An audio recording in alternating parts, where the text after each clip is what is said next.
Baik, Assalamualaikum warahmatullahi wabarakatuh. Selamat siang, Bapak Ibu. Puji serta syukur kehadirat Allah Subhanahu wa Ta'ala, berkat rahmat dan karunia-Nya kita dapat berkumpul untuk mendengarkan kajian Ramadan pada hari ini. Kemudian salawat beserta salam kita kirimkan kepada Nabi Muhammad SAW. Selamat siang Bapak Ibu, izinkan saya Devi Lestari yang akan memandu acara Karate Yuk, kajian Ramadan Tell You, yang pada hari ini, pada hari Selasa 11 Maret 2025. Untuk agenda pertama, yaitu akan ada pembacaan ayat kursi Al-Quran oleh Mbak Dian Fadila ST. Waktu dan tempat saya persilakan.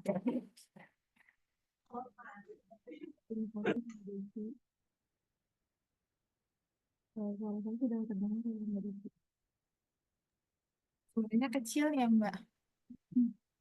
Halo, Ya lumayan. Lumayan.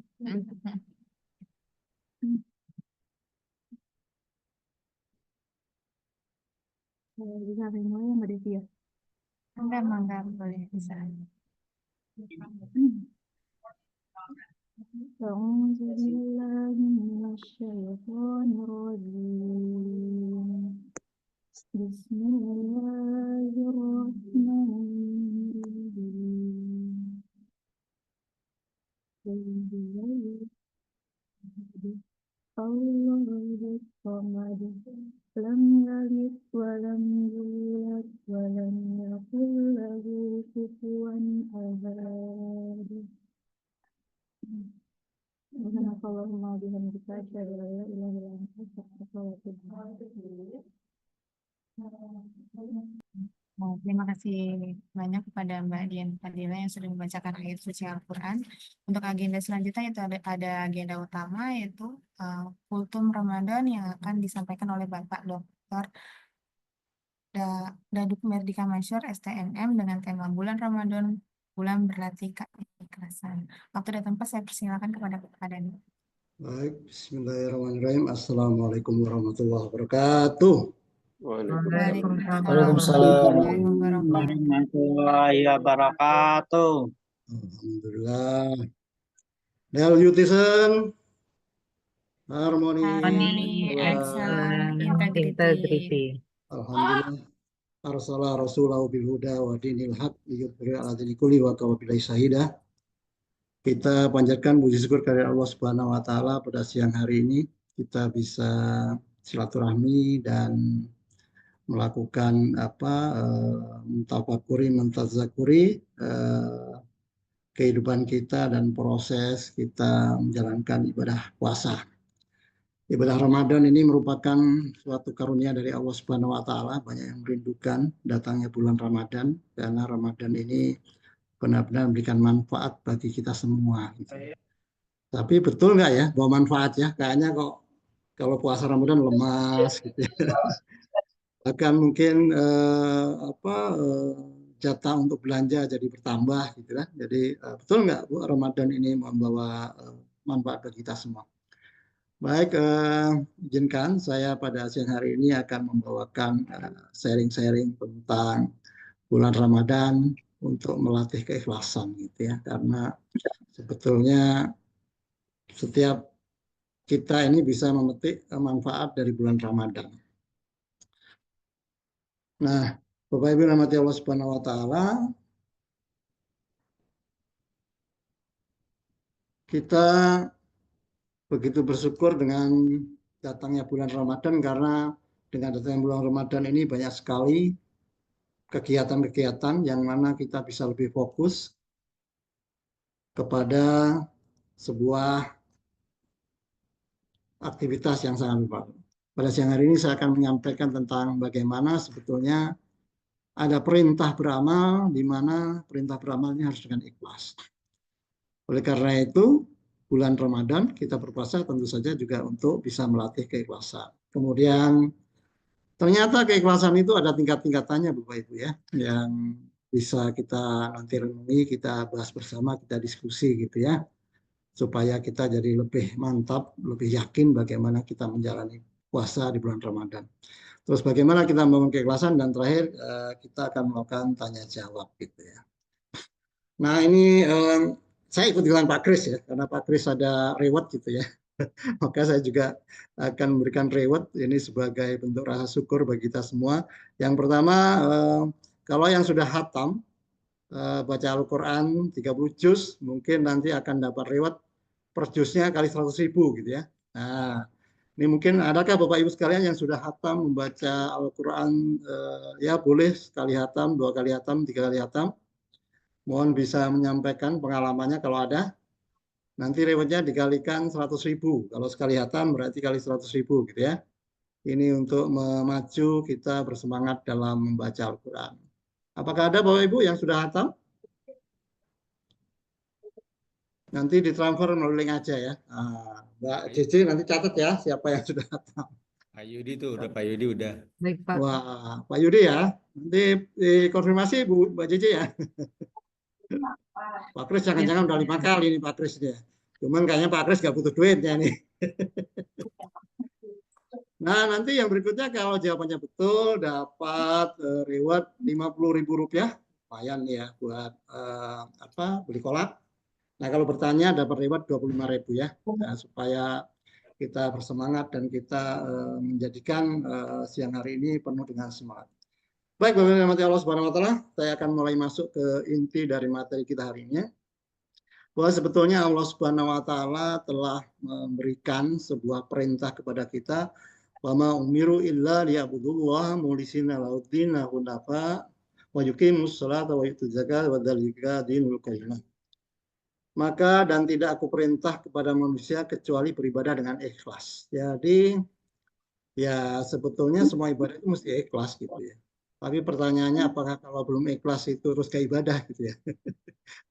Kayaknya kita dari kecil waktu puasa dipaksa-paksa tuh ya. Ada puasa duhur ya. Duhur buka dulu gitu kan. Dulu kan gitu. Iya, betul. Jadi ya memang keikhlasan itu harus dilatih, harus dibangun. Jadi kalau nggak dilatih, nggak dibangun ya nggak ikhlas gitu ya. Sama saja kita mungkin menulis manuskrip ya, artikel jurnal awalnya mungkin nggak ikhlas gitu ya. Terpaksa nih kewajiban tridharma gitu. Tapi lama-lama kalau dilatih akan bisa mendatangkan keikhlasan gitu. Jadi memang mestinya semua kegiatan kita tidak hanya yang hablum minallah tapi juga hablum minannas semuanya harus berdasarkan keikhlasan. Karena kalau tanpa keikhlasan ya apa ya? Sepertinya nggak nyampe, kira-kira begitu. Karena alamatnya berbeda. Kalau kita tidak ikhlas itu kan jadi tidak karena lillahi ta'ala gitu ya. Mungkin lil jabatan, mungkin lil money atau lil status sosial gitu ya. Jadi nggak nyampe kepada Allah Subhanahu wa taala. Oleh karena itu Bapak Ibu rahmati Allah Subhanahu wa taala, marilah kita sama-sama belajar berlatih untuk selalu ikhlas gitu. Karena dengan ikhlas itu akan menjadi mudah dan menjadi tenang gitu ya. Kayaknya kalau puasa gini kita ikhlas itu nggak pernah kita kepikiran makan siang Pak Kris ya. Mau makan di kantin, mau apa nggak kepikiran. Karena udah ikhlas ya biasa aja gitu. Bahkan saking ikhlasnya kita senang puasa ini. Kenapa? Karena berat badan turun ya. Terus mungkin anggaran buat makan siang jadi berkurang. Terus ya apa yang pusing-pusing mungkin hilang gitu ya. Jadi alhamdulillah. Sumu tasifu.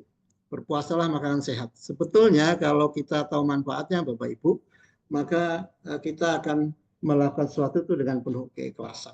Nah, oleh karena itu selaras dengan apa yang diperintahkan oleh Allah Subhanahu wa taala, maka dalam berpuasa, dalam semua amal ibadah kita harus selalu ikhlas.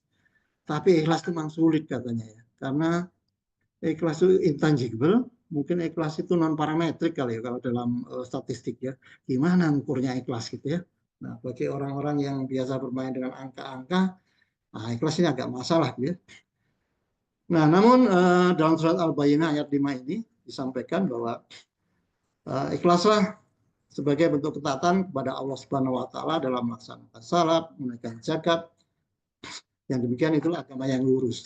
Jadi kalau belum ikhlas ya belum lurus agamanya karena belum berorientasi kepada Allah Subhanahu wa taala. Nah, ini menjadi benang merah kita atau menjadi radaran kita bahwa mestinya apapun yang kita lakukan kita harus selalu ikhlas menjalaninya. Nah, kita pernah tahu ya kisah bagaimana keikhlasan dicontohkan oleh Nabi Ibrahim gitu ya. Mungkin Pak Kris sangat favorit Nabi Ibrahim ya. Kenapa? Karena istrinya 2, bisa rukun gitu Pak Kris ya. Jadi sangat favorit nih bagi bapak-bapak gitu ya. Tapi kemudian Nabi Ibrahim itu diuji keikhlasannya oleh Allah Subhanahu wa taala. Di mana ketika Nabi Ismail masih bayi, Nabi Ibrahim diperintahkan untuk membawa Siti Hajar dan Ismail ke padang pasir yang sangat tandus gitu. Ini kalau kita pakai otak mungkin ini Allah salah kali ya merintah ya kok. Masa suruh membuang istri dan anak ke padang pasir gitu. Tapi karena Nabi Ibrahim itu nabi yang sangat kenal dengan Allah Subhanahu wa taala dan sangat ikhlas, perintah itu dijalankan. Dan akhirnya dibawalah Siti Hajar dengan anaknya Ismail ini ke Mekah, padang pasir yang sangat tandus. Dan sampai padang pasir itu Siti Hajar heran, "Wahai Ibrahim, kenapa kau membuang kami di tempat yang sangat tandus?" Nabi Ibrahim tidak berani menjawab karena jawabannya pasti tidak akan masuk akal. Sampai akhirnya Siti Hajar bertanya, "Wahai Ibrahim, apakah ini perintah Allah Subhanahu wa taala?" Kemudian Nabi Ibrahim menjawab, "Ya, ini perintah Allah Subhanahu wa taala." Kalau ini perintah Allah Subhanahu wa taala, maka tinggalkanlah. Insya Allah akan menjaga kami. Gitu kira-kira ya, bisa singkat. Kemudian setelah Nabi Ismail gede, Nabi Ibrahim datang lagi ke Mekah gitu ya, dari Palestina ya. Dan ketika lagi lucu-lucunya lihat anaknya yang sudah mulai berlari, mulai gede gitu ya. Nabi Ibrahim diperintahkan oleh Allah Subhanahu wa taala untuk menyembelih anaknya.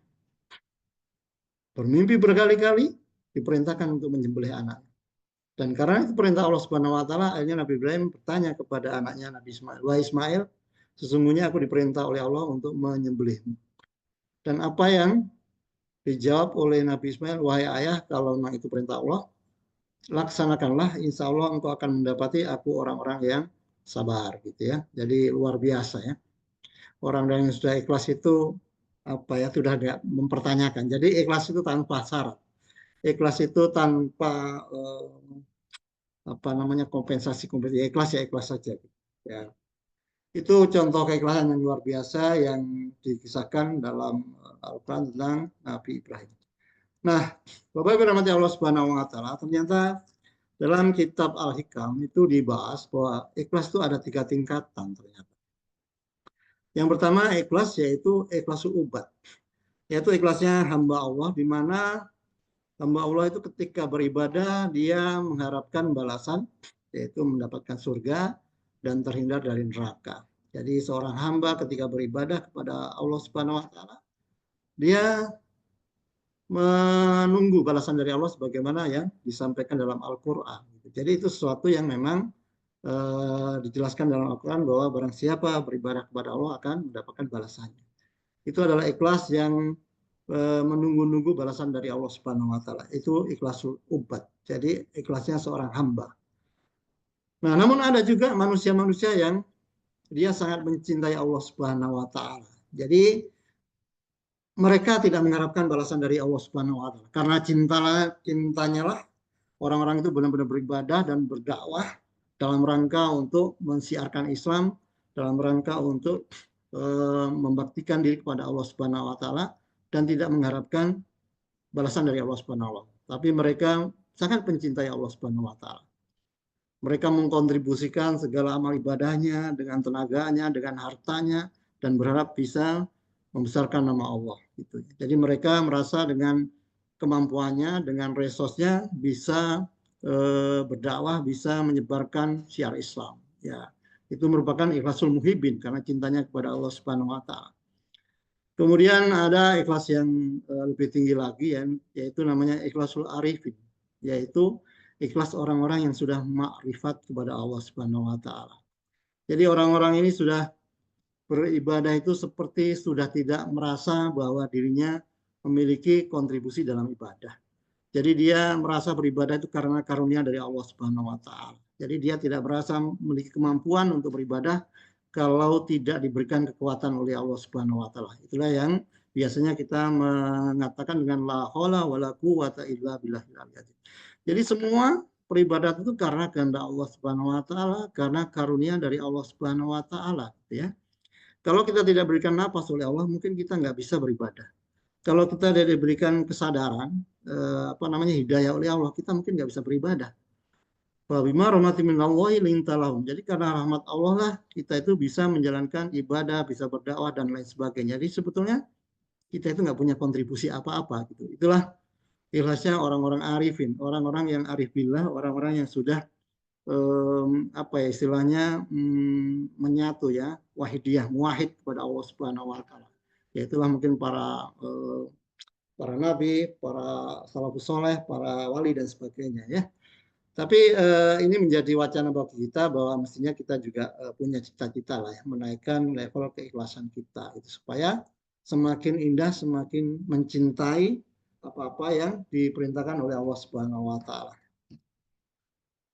Nah, berikutnya bagi rahmati Allah Subhanahu wa taala, ini menurut sebuah penelitian ya tentang bagaimana membangun keikhlasan versi Kiai Ahmad Dahlan. Jadi ada yang meneliti ternyata bagaimana sih Muhammadiyah itu begitu berkembang luar biasa karena memang dicontohkan oleh Kiai Ahmad Dahlan dalam suatu dimensi-dimensi atau faktor-faktor yang bisa membentuk sebuah keikhlasan dalam internalisasi manusia. Yang pertama, untuk bisa membangun keikhlasan itu maka kita harus selalu melakukan transendental. Apa itu transendental? Kita selalu berorientasi kepada Allah Subhanahu wa taala. Nggak ada yang lainnya gitu. Karena kalau ada orientasi yang lain berarti ya itu yang dinamakan kufur ya. Kan kita kalau haji, kalau umroh kan kita tawaf. Kita membaca talbiyah labbaik Allahumma labbaik labbaik la syarikalah. Jadi nggak ada satu sekutu pun kepada Allah Subhanahu wa taala. Nah, oleh karena itu harus transendental. Dan kita tahu bahwa Allah Ar-Rahman dan Ar-Rahim. Maka segala sesuatu yang ditetapkan oleh Allah Subhanahu wa taala itu pasti dalam kerangka Ar-Rahman dan Ar-Rahim. Pasti yang terbaik itu. Dan siapapun rektor kita itu pasti yang terbaik Pak Kris ya. Meskipun sampai hari ini kita nggak tahu wareknya siapa, nanti sudah akan. Tapi pasti yang terbaik itu karena Rahman dan Rahim Allah lah kita memiliki rektor baru dan kemudian wareknya siapa. Nah, kemudian ada COE segala macam itu juga karena Rahman dan Rahimnya Allah. Dan Allah itu memberikan dua nikmat Bapak Ibu yang dirahmati Allah Subhanahu wa taala yaitu nikmatul ijad wa nikmatul imdad. Kita itu diberikan nikmat dalam wujud yang sempurna, wujud yang punya pemikiran, punya hati nurani dan sebagainya. Kalau binatang itu nggak punya pikiran barangkali ya, dia punyanya insting dan kita punya pikiran. Oleh karena itu manusia menjadi khalifah. Dan kemudian Allah memberikan nikmatul imdad. Itu apa? Nikmat memenuhi segala kebutuhan kita. Itu merupakan nikmatul imdad yang diberikan oleh Allah Subhanahu wa taala.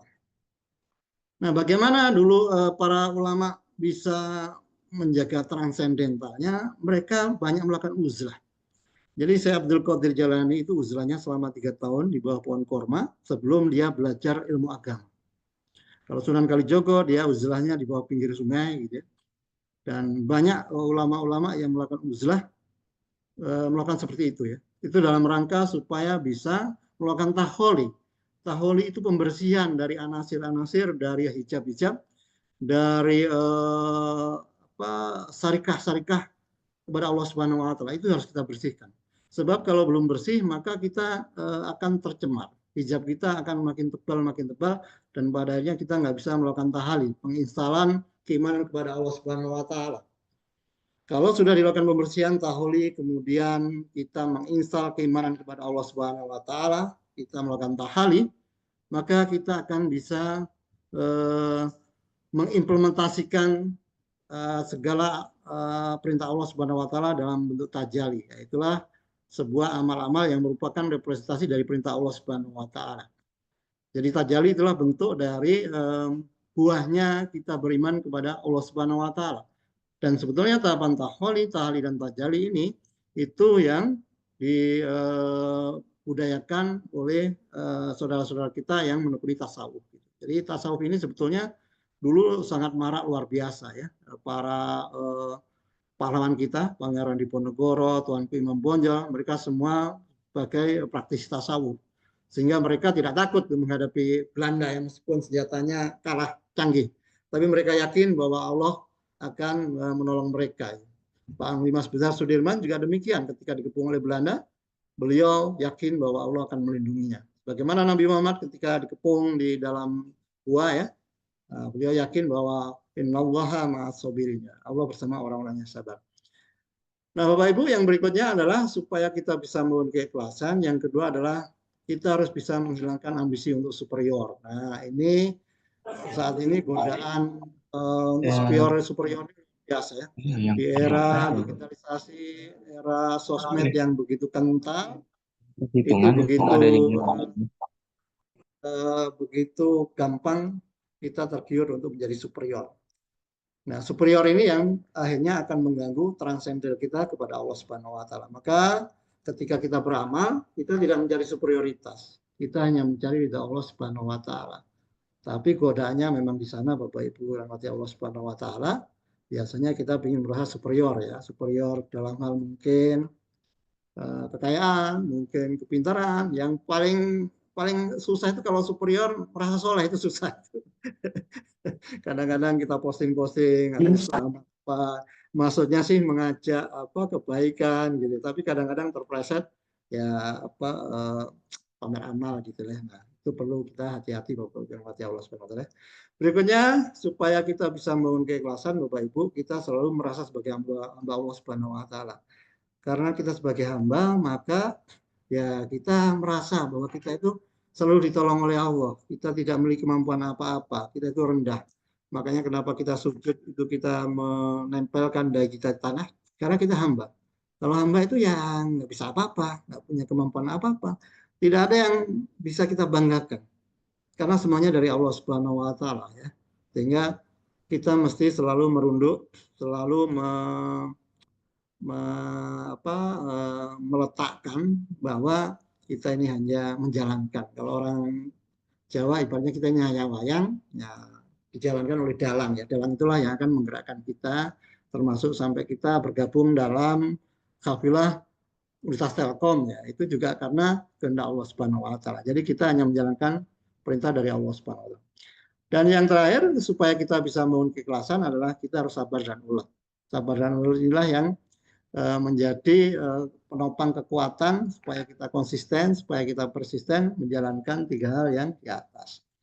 Nah, Bapak Ibu rahmati Allah Subhanahu wa taala, kalau kita sudah bisa membangun keikhlasan, maka ada sebuah ini falsafah lah yang memang penting juga kita ketahui. Yang pertama adalah ada falsafah man ahabballahu ahabba kullu syai'. Jadi barang siapa hanya cinta kepada Allah, maka semuanya akan mencintainya. Begitulah kira-kira Nabi Muhammad itu begitu dicintai oleh begitu banyak manusia, bahkan binatang, tumbuh-tumbuhan, semuanya mencintai kepada Nabi Muhammad SAW. Bahkan malaikat saja sangat hormat kepada Nabi Muhammad ya. Karena Nabi Muhammad begitu mencintai Allah dan Allah begitu mencintainya. Yang berikutnya, man khawfallahu akhwafa kullu syai'. Barang siapa hanya takut kepada Allah, maka semua akan takut kepadanya. Dan begitulah kira-kira orang kafir itu di Quraisy itu di Mekah itu kalau ada berita Muhammad mau datang itu mereka sudah gentar duluan. Jadi namanya auranya, energinya, marwahnya itu luar biasa sehingga mereka semakin iri dan sebagainya karena gaungnya itu luar biasa. Jadi menggentarkan ketika orang hanya takut kepada Allah, maka Allah itu semua manusia makhluk itu akan takut kepadanya. Yang terakhir man atau Allah atau akul say. Barang siapa hanya taat kepada Allah, maka semuanya akan taat kepadanya. Nah, ini merupakan buah dari keikhlasan Bapak Ibu yang mati Allah Subhanahu wa taala. Karena itu nasihat dari para ulama menyampaikan bahwa kejarlah Allah, maka dunia akan mengikuti kita. Jadi jangan mengejar dunia. Karena dunia itu seperti bayangan. Kita kejar bayangan, maka bayangan itu akan jalan juga, akan bergerak. Tapi kalau kemudian kita membaliki bayangan, kemudian kita jalan, maka bayangan akan mengikuti kita. Nah, itulah kira-kira gambaran dari falsafah-falsafah ini, di mana datanglah kepada Allah, maka dunia akan mendatangi kita. Jadi kejarlah keridhaan dari Allah Subhanahu wa taala, maka dunia dan seisinya akan dihadirkan oleh Allah Subhanahu wa taala menjadi karunia dari Allah Subhanahu wa taala. Disebutkan juga dalam suatu ayat, barang siapa suatu bangsa itu bertakwa, maka akan diturunkan rezeki dari langit dari yang tidak disangka-sangka. Jadi ketika kita hanya taat kepada Allah Subhanahu wa taala, maka semuanya akan taat, semuanya akan mengikuti perintah Allah yang mana Allah akan menghadirkan karunia kepada kita semua. Nah, ini menjadi penyemangat kita Bapak Ibu. Jadi sebetulnya kalau keikhlasan kita bangun, kita latih dan seterusnya, maka sebetulnya baltatun, toyibatun, warubun gofur itu dengan sendirinya akan hadir. Jadi solusi akan hadir. Solusi akan menemukan jalannya sendiri, katanya gitu. Akan indah pada waktunya ketika keikhlasan kita, ketika orientasi kita, ketika ta'aluk kita hanya kepada Allah Subhanahu wa taala, maka semuanya akan hadir membersamai karunia dari Allah Subhanahu wa taala. Nah, sekarang waktunya pertanyaan nih Bapak Ibu rahmati Allah Subhanahu wa taala, supaya bagi-bagi link aja. Yang pertama, bagaimana yang bisa menjawab dalil beramal dengan ikhlas? Mungkin siapa yang bisa menjawab? Silakan. Adakah yang bisa menyampaikan dalil Al-Bayyinah Al-Bayyinah nomor 5?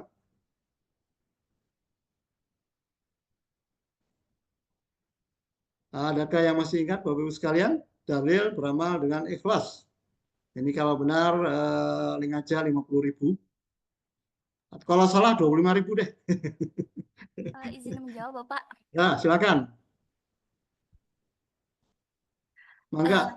Ya, sesuai yang Bapak jelaskan tadi terkait dengan dalil beramal dengan ikhlas, Al-Bayyinah ayat 5, yang bunyinya, wa ma amiru illa liya'budullaha mukhlishina lahuddin hunfa wa yuqimu sholata wa yu'tuz zakah wa dzalika dinul Qayyimah. Ya, betul Mbak Mega ya. Jadi Iya. terima kasih Mbak Mega, itulah Al-Bayyinah ayat 5 ya. Jadi bahwa sungguhnya kita diperintahkan beribadah itu hanya dengan ikhlas, karena ibadah tanpa keikhlasan itu seperti tubuh tanpa ruh. Jadi ya nggak ada manfaatnya gitu ya. Memang kita beribadah ya mungkin melakukan ritual, tapi kalau nggak ikhlas itu seperti tubuh yang tanpa ruh gitu ya. Baik, terima kasih Mbak Mega. Betul, jadi 50.000 nanti kirim pakai link aja. Berikutnya sebutkan jenis-jenis ikhlas Bapak Ibu. Ada 3 macam ikhlas. Siapa yang akan menjawab? Ayo silakan. Diam. Ya, ada 3. Yang pertama itu ikhlas ubat. Ya. Terus yang kedua itu ikhlas muhibin. Yang ketiga itu ikhlas arifin. Iya betul Mbak Devi ya, 50.000 buat Mbak Devi ya. Betul loh Ibu ya, jadi ada 3 ikhlas, makanya kita harus berusaha berjuang untuk meningkatkan keikhlasan kita. Jadi ya kita semakin meningkatkan, jangan terlalu hitung-hitungan lah dengan Allah Subhanahu wa taala ya. Kalau kita tidak hitung-hitungan dengan Allah, maka Allah juga tidak hitung-hitungan dengan kita ya. Terus kemudian pertanyaan ketiga, bagaimana membangun keikhlasan model Kiai Ahmad Dahlan? Ada 4 ya, mangga silakan. Ada 4 itu kebiasaan yang dibangun oleh Kiai Ahmad Dahlan, ya, tokoh pendiri Muhammadiyah, yang mana Muhammadiyah sekarang ini organisasinya luar biasa ya, organisasi terkaya di Indonesia, karena pengurus-pengurusnya itu memang menjalankan tugasnya dengan penuh keikhlasan. Jadi pengurus-pengurusnya itu tidak ada yang digaji Bapak Ibu. Kita pernah mengundang Sekjen Muhammadiyah, Profesor Muti Ali, yang sekarang dari Mendikbud. Beliau datang sendiri itu ya, nggak diantar pakai sopir gitu ya. Jadi luar biasa keikhlasannya ya. Ada Bapak Ibu 4 pilar dalam membangun keikhlasan. Ya, kalau betul 1 berarti 25.000 deh kalau betul 1. Kalau betul semua 50.000. Lagi boleh nggak Pak? Ya boleh, silakan. Ya, ayo dirapel Mbak Devi. Rezeki anak soleha nih. Bagaimana membangun keikhlasan? Yang pertama itu harus transendental. Lalu yang kedua itu menghilangkan ambisi. Yang ketiga itu selalu merasa sebagai hamba Allah. Yang keempat itu sabar dan ulet. Betul. Jadi itulah model dari membangun keikhlasan versi Kiai Ahmad Dahlan. Jadi ini bisa menjadi referensi kita Bapak Ibu bagaimana sih orang-orang Muhammadiyah itu kok bisa seperti itu gimana sih prinsip hidupnya gitu ya. Tapi begitulah ketika orang selalu transendental, selalu berorientasi kepada Allah Subhanahu wa taala, maka rezeki itu sudah diatur oleh Allah Subhanahu wa taala, nggak perlu khawatir gitu. Karena rezeki pasti diatur oleh Allah Subhanahu wa taala, pasti yang terbaik, yang sesuai dengan kebutuhan kita. Ya, maka kita bisa menjalankan dengan keikhlasan. Kita nggak perlu gelisah, kita nggak perlu khawatir. Semuanya sudah diatur oleh Allah Subhanahu wa taala, termasuk proses kehidupan kita, termasuk masa depan kita. Semuanya sudah diatur oleh Allah Subhanahu wa taala. Itulah kekuatan transendental. Kenapa orang-orang tasawuf itu selalu berzikir itu supaya selalu ingat kepada Allah Subhanahu wa taala, supaya transendental ke atas terus ya, sehingga berorientasi kepada Allah Subhanahu wa taala ya. Nah, ini waktunya masih ada, Mbak Jeje? Atau ada yang bertanya? Masih bisa, Pak. Sampai Ya. jam. Ayo yang bertanya silakan, atau diskusi boleh, atau curhat boleh juga nih. Bapak izin bertanya. Maka jangan lupa catat ya, Mbak Jeje ya. Ini Pak. terkait dengan materi yang Bapak sampaikan yaitu ikhlas. Iya. Jika kita mengerjakan sesuatu, mungkin kadang gimana ya? Terpaksa ya Pak ya. berat Nah, ya. gimana Ya, kita ya. untuk membangun rasa keikhlasan itu mengerjakan yang padahal dari kita tuh tidak mau mengerjakan itu gitu Pak? Iya. Memang di situ ini ya rahasianya ya. Karena gini, kalau kita nggak tahu manfaatnya, jadi kita berat tuh. Kayak orang berolahraga kayak Pak Direktur kita ya, Pak Kusama tuh lari itu. Nah, beliau tuh tahu manfaatnya, maka beliau nggak merasa berat gitu. Jadi kita harus tahu manfaatnya, dan manfaat atas amal-amal itu banyak yang manfaatnya itu di luar logika kita. Kenapa? Karena ada hal yang gaib. Oleh karena itu kita harus mengenal Allah. Oleh karena itu gini, awal wajibu alal insani ya ma'rifatullah bil istiqoni. Jadi kewajiban yang paling awal bagi setiap manusia itu adalah mengenal Allah. Kenapa? Karena Allah itu pasti memberikan balasannya. Allah itu pasti menjaga kita. Allah itu pasti Rahman dan Rahim. Gitu. Kalau Allah itu pasti Rahman dan Rahim, Allah pasti akan membalas apapun meskipun sebesar biji zarah. Maka kita nggak akan pernah rugi gitu. Jadi disitulah rahasianya sebetulnya. Makanya mengenal Allah itu menjadi kewajiban yang paling awal. Gitu. Jadi kalau kita belum mengenal Allah jadinya berat begitu ya. Misalnya gini, kita kalau ada teman yang minta tolong, misalnya pinjam segala macam, kadang-kadang kan kita agak berat tuh, nanti nggak balik lagi uangnya kan. Tapi kalau kita yakin ini pasti akan dibalas oleh Allah Subhanahu Wa Taala 700 kali lipat, maka kita tenang aja, santai aja, nggak dikembalikan juga nggak apa-apa. Allah pasti membalasnya. The more you give, the more you get. Itu kata Pak Arif Yahya ya. Itu falsafah yang, dan itu betul gitu loh. Tapi karena kita nggak mengenal, kita nggak yakin bahwa Allah akan membalas itu semua, jadinya kita, aduh, nanti jangan-jangan nggak dikembaliin ya. Gua tertipu nih ketika menjamin orang nggak dibalikin gitu. Enggak, Bapak Ibu yang dirahmati Allah Subhanahu wa taala, ketika kita berbuat itu pasti ada balasannya. Jadi, nah kalau kita memahami, meyakini itu, maka nggak ada rasa ragu-ragu, rasa rugi itu nggak ada. Rasa berat itu nggak ada. Orang merasa berat itu kalau tidak mendapatkan manfaatnya. Gitu. Jadi kita harus mentafakuri alladzina yadkuruna Allah qiyaman wa qu'udan wa ala junubihim wa yatafakkaruna fi khalqis samawati wal ardh. Jadi kita harus selalu mentafakuri, mentazakuri. Sebetulnya apa-apa yang terjadi, apa-apa yang ditetapkan oleh Allah Subhanahu wa taala itu pasti ada manfaatnya. Sepertilah tadi Nabi Ibrahim suruh menyembelih anaknya gitu. Kalau kita kan ujiannya, perintahnya itu nggak seberat itu ya, masih main-main lah, ringan-ringan kita ini ya.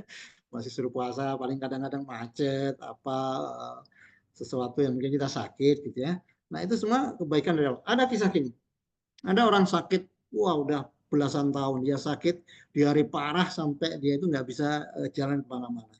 Suatu saat sahabatnya menjenguk gitu, karena sakit sudah lama, sahabatnya menjenguk, dan kemudian sahabatnya itu menangis di hadapan orang yang sakit itu, Bapak Ibu ya, karena dia nggak tega lihat temannya sakit tuh nggak sembuh-sembuh. Kemudian setelah menangis itu sahabatnya yang sakit, dia bertanya, wahai sahabatku, kenapa engkau menangis?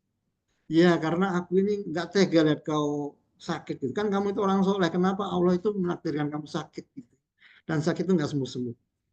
Kata yang sakit dijawab, wahai sahabatku, tahukah engkau selama aku sakit ini ya, di kanan kiri itu ada malaikat yang menjagai aku dan selalu memohonkan ampunan kepada Allah Subhanahu wa taala. Dan sakitku itu karena kehendak Allah Subhanahu wa taala gitu. Oleh karena ini semua kehendak Allah dan di sampingku selalu ada malaikat, maka aku sangat berbahagia dengan semua qada dan qadar ini. Jadi ada hal-hal yang gaib yang logika kita nggak nyampe. Oleh karena itu dalam surat Al-Baqarah, alladzina yu'minuna bil ghaibi wa yuqimuna sholata, kan? Yaitu orang-orang beriman itu orang-orang yang percaya kepada yang gaib. Kalau kita nggak percaya kepada yang gaib, ya kita jadi nggak memahami itu gitu. Padahal kita setiap hari hidup dengan yang gaib gitu ya. Contohnya apa hidup dengan yang gaib? Ya ruh kita ini kan yang gaib. Kalau kita nggak ada ruh, kita sudah jadi mayat gitu ya. Nah makanya kita harus percaya dengan yang gaib karena kita hidup selalu dengan yang gaib. Dan begitu banyak kegaiban-kegaiban yang akan dikaruniakan oleh Allah Subhanahu Wa Taala ketika kita transendental, kita berorientasi ikhlas melakukan semua amal kepada Allah Subhanahu Wa Taala. Gitu ya. Bahkan ada amal-amal yang dikisahkan orang yang tadinya jahat gitu, begitu dia ngasih minum anjing, gitu, padahal anjing yang dikasih minum, kemudian Allah ridho dan mengampuni dosa-dosanya. Jadi itulah sebuah kegaiban gitu ya. Mana cuma ngasih minum anjing saja kok bisa mendatangkan keridhaan Allah Subhanahu Wa Taala. Begitulah Allah dengan kegaibannya, Rahman dan Rahimnya itu luar biasa. Gitu. Jadi gitu Mbak Mega ya. Jadi untuk supaya kita bisa gampang ikhlas gitu ya kita mengenal Allah Pak. Bahwa Allah itu akan membalas segala sesuatunya. Allah itu akan memberikan yang terbaik bagi hamba-hambanya yang berjuang, berkorban. Semakin sakit, semakin sedih, semakin pressure-nya kuat tuh, maka Allah akan berikan karunia lebih besar lagi. Bagaimana Nabi Ayub ya dikisahkan ya. Nah, jadi itu sudah diukur, ditakar oleh Allah Subhanahu Wa Taala gitu. Jadi nggak usah gelisah. Jadi ada kisah gini dalam kitab Al-Hikam itu, ya ayyuhal murid itu arwin nafsaka ayyuhal murid itu fi umuri dunyaka. Wahai orang-orang yang salik yang menuju Allah Subhanahu Wa Taala, untuk berkaitan dengan urusan dunia itu kamu nggak usah pusing. Karena Allah pasti sudah mengatur, sudah memberikan jatah gitu. Kalau urusan dunia, istilahnya urusan rezeki dan lain-lain itu udah diatur oleh Allah. Pasti ada rezekinya. Karena Allah sedang itu. Tinggal urusan bagaimana kamu mendapatkan ridho Allah apa tidak. Itulah yang perlu kita pikirkan setiap saat. Transendental gitu ya. Jadi kalau kita selalu fokus transendental, maka hal-hal yang receh, yang remeh-temeh itu nggak penting buat kita.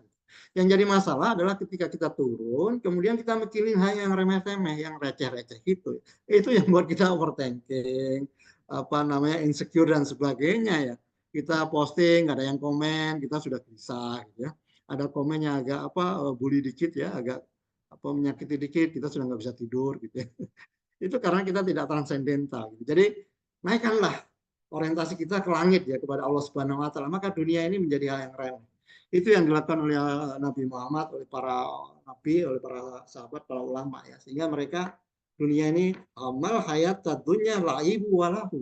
Dunia ini hanya fata morgana. Jadi nggak perlu kita risau, nggak perlu kita jadi wah rugi nih gua, wah berat nih, nggak seperti itu. Jadi Allah Subhanahu Wa Taala itu sangat akurat perhitungannya, nggak akan salah gitu ya. Jadi kalau kita selalu berorientasi kepada Allah, maka nggak ada yang berat. Tapi perlu latihan bagaimana mengenal Allah. Ada apa lagi nih Bapak Ibu? Kalau kita belum dibanting oleh Allah Subhanahu Wa Taala, maka kita belum mengenal Allah. Jadi dari setiap ujian, cobaan itu sebetulnya Allah sedang merangkul kita. Allah sedang mendekati kita sehingga kita mengenal Allah Subhanahu Wa Taala. Nah, sebetulnya rahasianya di situ. Cuman logika kita nggak nyampe gitu. Makanya kita harus memasukkan dalam dimensi kegaiban. Kenapa sih kok ditakdirkan begitu ya Allah, apa sih maksudnya gitu kan? Aku sudah baik, sudah berikhtiar itu kok tetap aja ada yang menguji gitu ya, dan menyakiti gitu. Nah Allah itu kalau mencintai hambanya itu kemudian hambanya itu disapa. Nah sapaan-sapanya itu dengan kegaiban. Itu Mbak Mega ya. Yang lain mungkin Bapak Ibu. Terima kasih Bapak. Yang lain? Bapak Ibu ada yang ingin bertanya kembali? 25.000 nih lumayan buat beli mie ayam. Tolong dicatat ya nanti Mbak Cici. Pak Kris dilarang menanya Pak Kris ya, karena susah nanti pertanyaannya Pak Kris nih. Susah dijawab. Dan Pak Kris nggak butuh duit kayaknya. Kecuali ngasih tambahan boleh Pak Kris. Kris boleh ngasih tambahan. Ngasih kesempatan yang lain-lain Pak. Kalau ke saya nanti saya bingung ngabisinnya nanti. Silakan. Saking banyaknya Bang. Ini mungkin yang lagi galau-galau, barangkali lagi insecure. Nah, ini bagaimana menyembuhkan dengan keikhlasan gitu ya. Banyak kisah-kisah yang kisah Robiatul Adawiyah. Robiatul Adawiyah itu dari kecil dia menderita, bapak ibunya meninggal. Kemudian setelah gede dia menjadi budak gitu ya. Menjadi budak dan kemudian dia hidupnya sengsara padahal dia solihah banget. Sampai suatu saat Robiatul Adawiyah ini akhirnya protes kepada Allah Subhanahu wa ta'ala. Ya Allah, kenapa sih engkau mengujiku terus padahal aku selalu beribadah kepadamu. Kemudian dalam ilhamnya Robiatul Adawiyah dikasih jawaban sama Allah Subhanahu wa ta'ala. Wahai Robiatul Adawiyah, kalau kamu ikut ingin hidup nikmat, saat ini juga aku bisa memberikan itu semua kepadamu. Tapi kalau nanti kamu mendapat kenikmatan dunia, kamu tidak akan bisa dekat lagi dengan aku. Karena kamu akan terhijab kepada Allah Subhanahu wa ta'ala. Jadi akhirnya ya sudah ya Allah, kalau memang itu yang terbaik, maka biarkanlah dengan ujian itu selalu bersamaku gitu. Dan akhirnya kita sangat tahu bagaimana syairnya ya Robiatul Adawiyah. Ya Allah, kalau aku ibadah ini karena mengharapkan surgamu, maka jangan kau masukkan aku ke surgamu. Terus, ya Allah, karena kalau aku beribadah ini karena takut masuk ke nerakamu, maka masukkanlah aku ke dalam neraka. Itu syairnya Robiatul Adawiyah yang luar biasa. Dia keikhlasannya udah ikhlasul arifin, gitu, dengan sangat arif, dengan sangat marifat kepada Allah Subhanahu wa ta'ala. Jadi ibadah itu sudah karena ya sebagai refleks sebagai hamba Allah, itu udah nggak ada syarat lagi. Jadi keikhlasan tertinggi itu keikhlasan tanpa syarat ya, nggak minta kompensasi, nggak minta balasan dari Allah Subhanahu wa ta'ala. Kutiba alaikum syiyam kamu kita ladzina min qablikum tattaqun gitu ya. Menjadi orang-orang yang takwa, orang-orang yang ya dengan fitrahnya itu menjadi orang yang fitrah. Orang yang normal adalah orang yang beribadah karena tidak ingin apa-apa, hanya ya karena ingin berbakti kepada Allah saja gitu. Itu ikhlasul arifin ya. Banyak kisah-kisahnya ya. Bagaimana ada juga seorang yang diridhoi oleh Allah Subhanahu wa ta'ala karena ikhlas. Jadi kisahnya begini. Ada seorang pengembala kambing yang disebutkan bahwa dia itu ahli surga. Diridhoi oleh Allah Subhanahu wa ta'ala. Tapi dia itu ibadahnya biasa-biasa aja Bapak Ibu sekalian, ya. Orang kan jadi heran kan, akhirnya didatangilah seorang si pengembala kambing. Wahai fulan, kami itu heran, kamu itu kelihatannya nggak banyak ibadah gitu, tapi kok Allah itu ridho kepada kamu. Begitu dikabarkan kan. Hanya si pengembala kambing juga ya, iya ya, apa ya, amalanku biasa aja ya, tiap hari aku mengembala kambing. Kalau kita tiap hari ngajar, tiap hari pengmas gitu ya, tiap hari bikin penelitian gitu ya. Tapi mungkin ini, jadi setiap saat aku melakukan apapun itu aku nggak pernah mengeluh. Jadi mau musim hujan, aku ya sabar menunggu hujan, nggak pernah mengeluh, nggak bisa mengeluarkan kambing. Kalau musim panas aku juga nggak mengeluh, ya tetap mengembalakan kambing karena memang ya begitulah fitrahku sebagai manusia ditakdirkan jadi pengembala kambing. Dan karena keikhlasannya itulah nggak pernah komplain, nggak pernah merasa kecewa gitu ya sama kehendak Allah, akhirnya orang itu melakukan itu Allah Subhanahu wa ta'ala. Dan sebetulnya ternyata begitulah kuncinya untuk mendapatkan ridha Allah Subhanahu wa ta'ala ketika itu ikhlas dengan segala kodok dan kodarnya. Jadi apapun yang terjadi, apapun yang kita terima, apapun yang kita hadapi, situasi apapun, itu semua kodok dan kodar dari Allah Subhanahu wa ta'ala dengan segala kegaibannya, dengan segala kebesarannya. Pasti ada hikmahnya. Jadi nggak ada sesuatu yang sia-sia.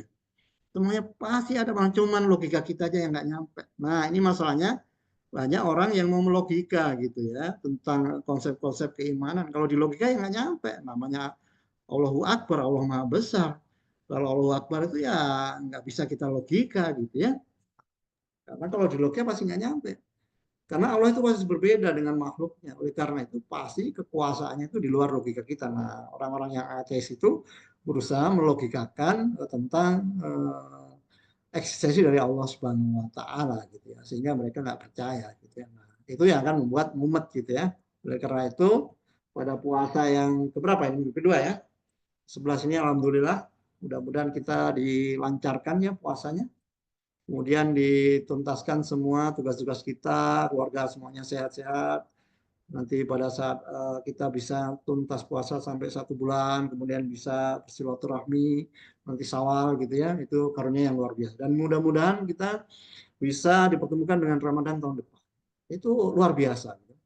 Jadi saya tahun lalu umroh selama Ramadan ya, jadi pengen lagi gitu. Kalau Ramadan kayaknya pengen umroh lagi gitu ya, karena itu sesuatu yang karunia luar biasa ya. Kalau tidak ditakdirkan oleh Allah Subhanahu Wa Taala ya nggak bisa umroh bulan Ramadan. Oleh karena itu, inna amru idza arada sayan ayakul kun fayakun. Kalau Allah sudah berkehendak, beramar, maka semuanya bisa terjadi. Jadi Bapak Ibu rahmati Allah Subhanahu Wa Taala, bangun keyakinan Allah itu Maha Kuasa. Allah itu Maha menentukan segala sesuatu. Dan Allah itu Maha tahu apa yang kita butuhkan yang terbaik. Tinggal bagaimana kita membangun keyakinan bahwa Allah selalu memberikan yang terbaik. Allah selalu memberikan apa yang kita butuhkan. Nah, itu sebetulnya kalau kita pahami itu, maka kita akan ikhlas menerima segala ketetapan Allah. Siapapun rektor, siapapun wareknya, siapapun atasan kita, siapapun teman kita, apapun tugas kita, berapapun rezeki kita, seperti apapun kondisi kita, itu sudah yang terbaik. Bahkan para ulama itu yang dicari malah bukan itu semua. Mereka hanya mencari bagaimana mereka diridhoi oleh Allah Subhanahu Wa Taala. Waktunya masih ada, Pak JJ? Punten Pak, sudah selesai waktunya. Oh, sudah selesai ya. Iya. Ada lagi yang bertanya? Terakhir mungkin? Kalau sudah Sepertinya perlu sudah. ya, ditutup atau ya enggak, saya kembalikan. Assalamualaikum warahmatullahi wabarakatuh. Waalaikumsalam warahmatullahi Alhamdulillah. wabarakatuh. Terima Alhamdulillah, terima kasih banyak pada Du. Semoga materi yang disampaikan oleh pada Du sampai hari ini bisa dijadikan pembelajaran dan amalan bersama dan pengujian pensucian pemuliaan untuk diri kita sendiri. Baik, untuk acara kajian Ramadan Tell You pada hari ini sudah selesai. Kak, saya tutup. Wassalamualaikum warahmatullahi wabarakatuh. Waalaikumsalam.